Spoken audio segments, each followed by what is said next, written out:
প্রথম বিশ্বযুদ্ধের সেই স্যাঁতসেঁতে পরীক্ষাগুলোতে হঠাৎ এক বিষাক্ত হলদেটে কুয়াশা ভেসে আসত।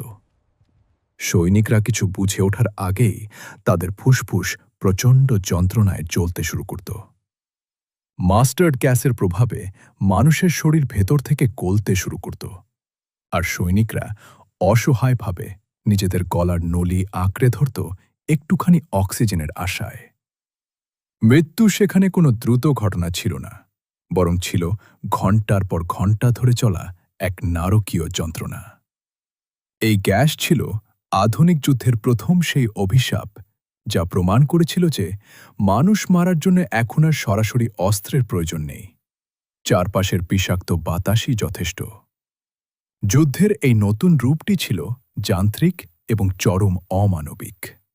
যান্ত্রিক এই নিষ্ঠুরতা দ্বিতীয় বিশ্বযুদ্ধে এক ভয়াবহ শিখরে পৌঁছায়।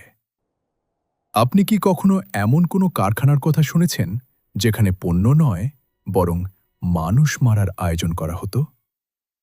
কনসেন্ট্রেশন ক্যাম্পগুলোতে মানুষের পরিচয় মুছে দিয়ে তাদের কেবল একটি সংখ্যায় পরিণত করা হয়েছিল। নাৎসিদের সেই গ্যাস চেম্বারগুলোর নিস্তব্ধতা ছিল সবচেয়ে ভয়ঙ্কর। বাইরে থেকে কোনো আর্তনাদ শোনা যেত না, কিন্তু ভেতরে কয়েক মিনিটের মধ্যে শত শত মানুষ যন্ত্রণায় মিল হয়ে মারা যেত।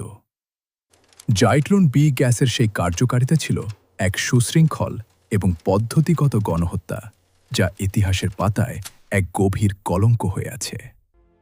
এই পরিকল্পিত মৃত্যু মানুষের বিবেককে এতটাই নিচে নামিয়ে দিয়েছিল যে পৃথিবী আগে কখনো এমন দৃশ্য দেখেনি।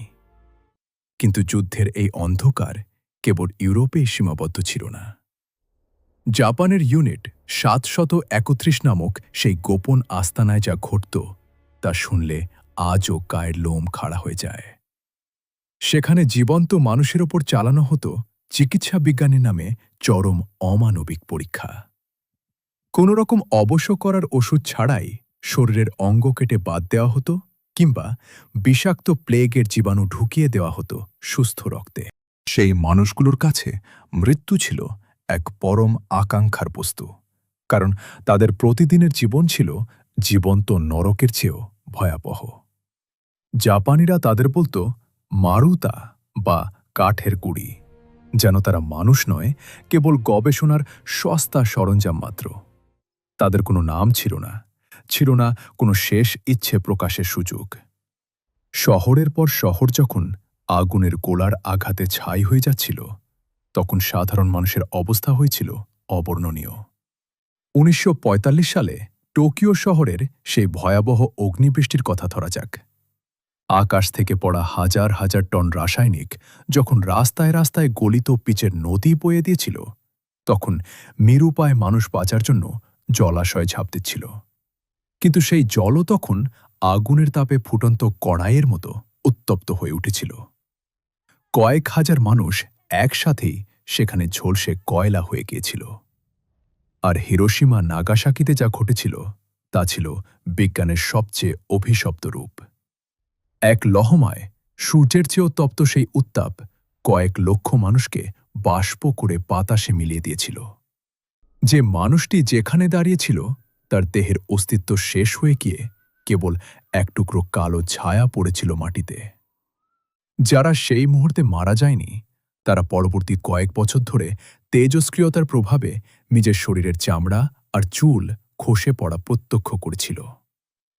শেষে ফিরে আসি লেনিনগ্রাদের সেই ৯০০ দিনের অবরোধের গল্পে। সেখানে শত্রুর গুলি নয়, বরং নীরব ঘাতক ছিল ক্ষুধার জ্বালা আর হাড় কাঁপানো শীত। এক টুকরো রুটির জন্য মানুষ নিজের সমস্ত নৈতিকতা বিসর্জন দিয়েছিল। রাস্তার কুকুর, বিড়াল, এমনকি ইঁদুরও যখন শেষ হয়ে গেল, তখন ক্ষুধার্ত মানুষ বেঁচে থাকার জন্য বেছে নিয়েছিল নিজের স্বজাতিকে। খাবারের অভাবে মৃত মানুষের মাংস খাওয়ার সেই যে বিভীষিকা, তা কল্পনা করা অসম্ভব। ডায়েরির পাতায় পাতায় লেখা ছিল পরিবারের এক একজন সদস্যের তিলে তিলে মৃত্যুর খবর। যুদ্ধের এই বিভৎসতা আমাদের মনে করিয়ে দেয় যে সভ্যতার আড়ালে আজও এক আদিম হিংস্রতা বাস করে। বিশ্বযুদ্ধের এই প্রতিটি মৃত্যু ছিল এক একটি করুণ আর্তনাদ, যা আমাদের শেখায় যে ঘৃণা কখনো শান্তির পথ হতে পারে না। এই ইতিহাস আমাদের কেবল অতীত দেখায় না, বরং আগামীর জন্য এক চরম সতর্কবার্তা দিয়ে যায়।